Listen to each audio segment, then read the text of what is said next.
So this video is about an article that I saw yesterday, and it's a topic I've been following for a little while. It's pretty interesting.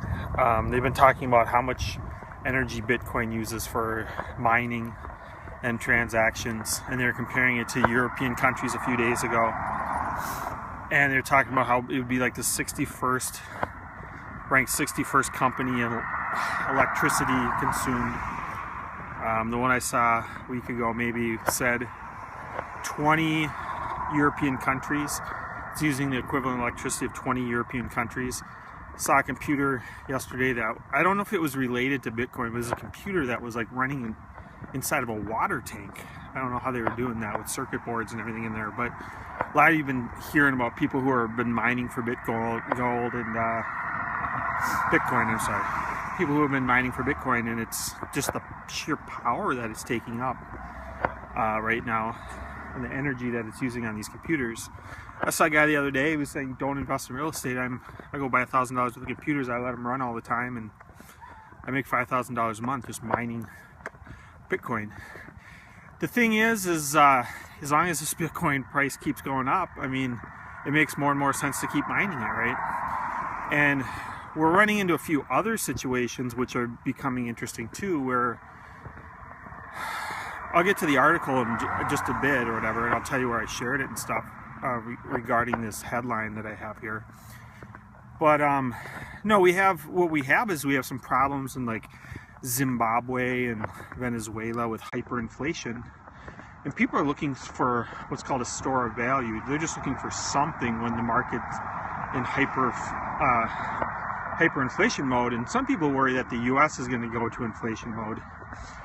And I don't know, it's possible there's been too much money printed, and we'll see.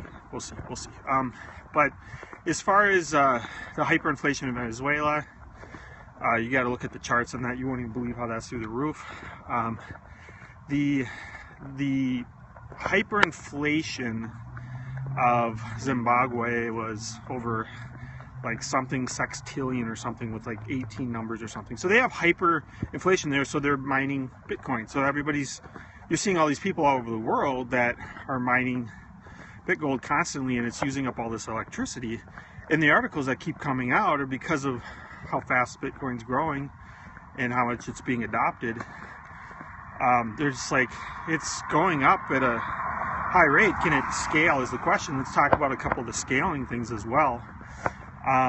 But the article I saw first, also a couple weeks ago, was saying that a full week of house consumption electricity was how much just like one transaction was for electricity. So what I did is I shared in my Facebook group, RonOr.co, I shared this article that came out. I saw it on Zero Hedge yesterday, and it talked about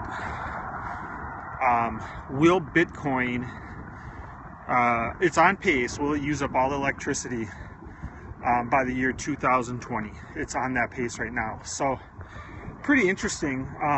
Obviously that's not very scalable, right?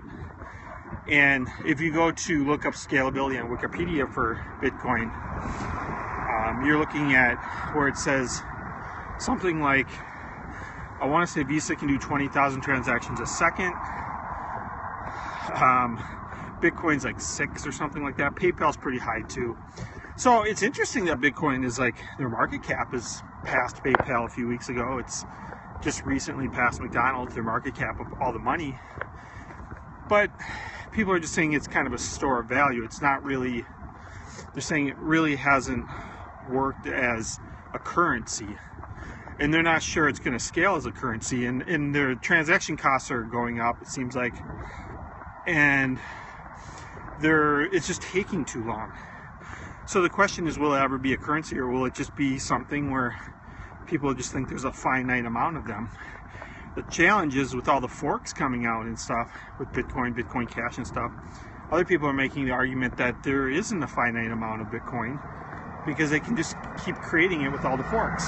So it's going to be a very interesting thing to see. How could Bitcoin be a currency if they're using up that much electricity across the world. So it's on pace. Obviously can't use that much electricity. If you want to see the article on Zero Hedge, you can also check it out on my Facebook group, ronor.co.